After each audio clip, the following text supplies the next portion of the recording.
Gordon, the big engine, and Thomas, the tank engine, puffed buffer to buffer back home. It had been a busy day. First, Thomas had teased Gordon about the time that the big engine had slid into a ditch. Then Thomas fell down a mine and Gordon came to his rescue. "Remember, Thomas," called Gordon grandly, "united we stand, together we fall. You help me, and I'll help you." "I'll remember," replied Thomas, "but I hope Sir Topham Hatt forgives us soon."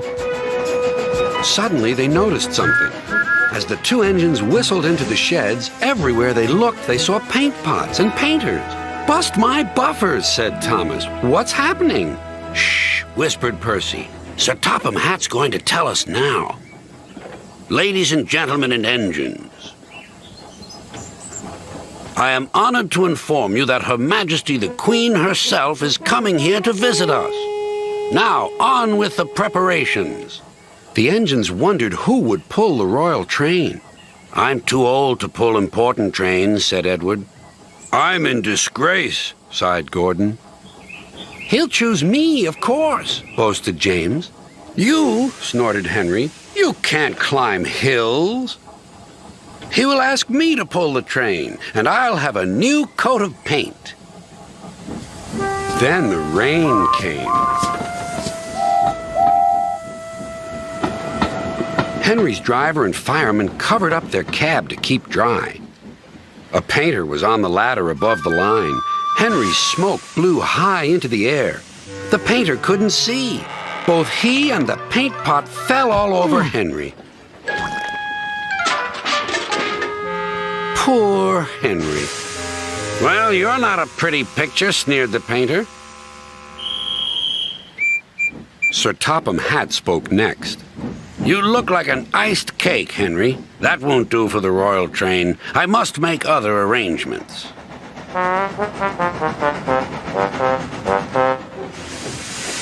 Gordon and Thomas were waiting for him.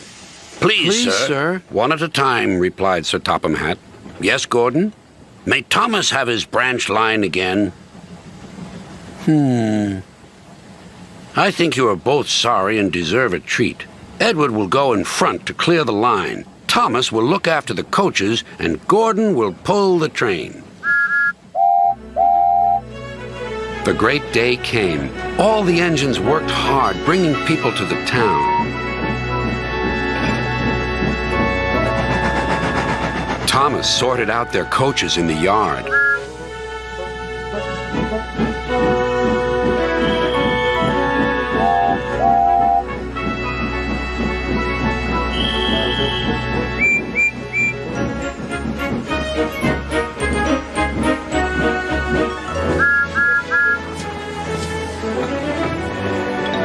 Edward steamed in.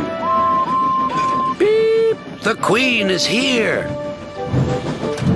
Then Gordon whistled as he approached the station. Everyone knew that sound. The Queen's train glided into the station. Gordon was spotless and his brass shone brightly.